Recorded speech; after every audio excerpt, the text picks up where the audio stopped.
Hi everyone, welcome back to the new video. तो मैंने आपको एटॉमिक रेडियाई के बारे में करवाया है, प्रीवियस वीडियोस में आयनिक रेडियाई के बारे में करवाया है। आज मैं आपको करवाऊंगी आयनाइजेशन एंथैल्पी के बारे में और पीरियोडिक टेबल में उसका ट्रेंड कैसे फॉलो होता है। आज हम लोग कर रहे हैं properties of elements in periodic table. तो उसमें हमारे पास थर्ड प्रॉपर्टी है आयनाइजेशन एंथैल्पी। तो जैसे मैंने आपको बताया है कि किसी भी एटम के अगर हमने उससे उसका कैटाइन की फॉर्मेशन करनी होती है तो मतलब वो इलेक्ट्रॉन लूज़ करता है तब उसके कैटाइन की फॉर्मेशन होती है। और एटम सिर्फ अपनी गैसियस स्टेट में ही कैटाइन की फॉर्मेशन कर सकता है क्योंकि उस टाइम पे जो है इंटर एटॉमिक फोर्सेस जो है बहुत कम होती हैं।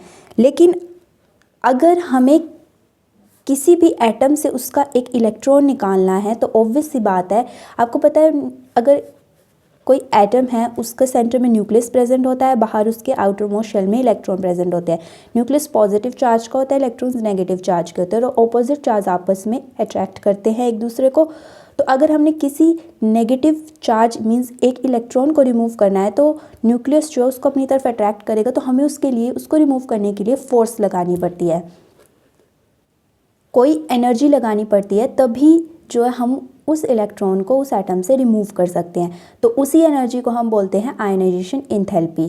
तो आयनाइजेशन एंथैल्पी की डेफिनेशन होती है the minimum amount of energy which is needed to remove the most loosely bound electron from a neutral isolated gaseous atom in its ground state. तो ये इसकी डेफिनेशन है। इसमें भी सेम ऐसे ही बोला है कि मिनिमम अमाउंट ऑफ एनर्जी, सबसे लूजली बाउंडेड इलेक्ट्रॉन जो प्रेजेंट होगा किसी भी एटम में, उसको रिमूव करने के लिए जो मिनिमम एनर्जी हमें चाहिए होती है। लेकिन जो एटम है वो गैसियस स्टेट में प्रेजेंट होना चाहिए। मैंने आपको बताया क्यों प्रेजेंट होना चाहिए, क्योंकि उस टाइम पे एटम फ्री होता है और उसमें इंटर एटॉमिक फोर्सेस जो हैं वो मिनिमम होती है।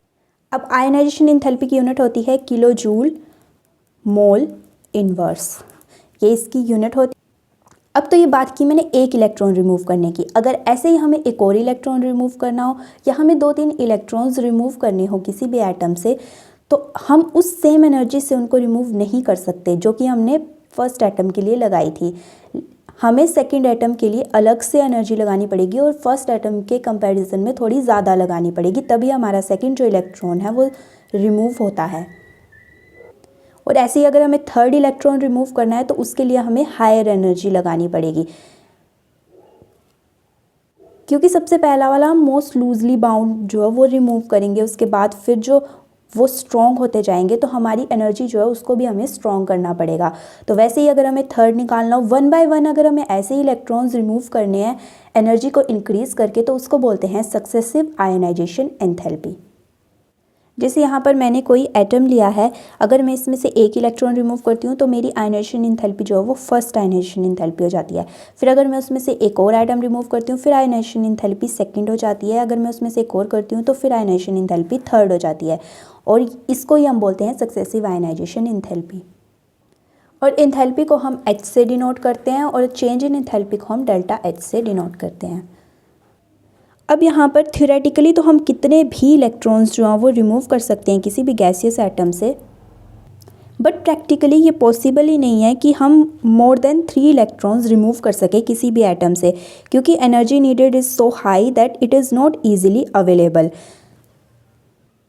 अब जैसे मैं कार्बन की बात करूँ तो कार्बन में हमारे पास 4 इलेक्ट्रॉन्स पी सब शेल में होते हैं। अगर मुझे ये 4 के 4 रिमूव करने हैं तभी मेरे पास जो कार्बन है वो नोबल गैसेस के ऑलमोस्ट इक्वल जो है वो कॉन्फ़िगरेशन को अटेन करता है।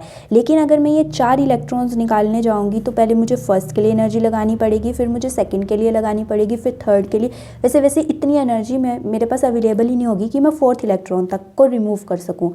तो अगर मुझे इसको नोबल गैसेस के इक्वल बनाना है तो या तो मैं इसमें से 4 इलेक्ट्रॉन रिमूव कर सकती हूँ, जो कि पॉसिबल नहीं है प्रैक्टिकली, या तो फिर मैं इसमें 2 इलेक्ट्रॉन्स ऐड कर सकती हूँ। जैसे अगर मैं 4+2 यहाँ पर कर दूँ तो 2p6 हो जाता है और ये ऑलमोस्ट फुलफिल हो जाती है कॉन्फ़िगरेशन।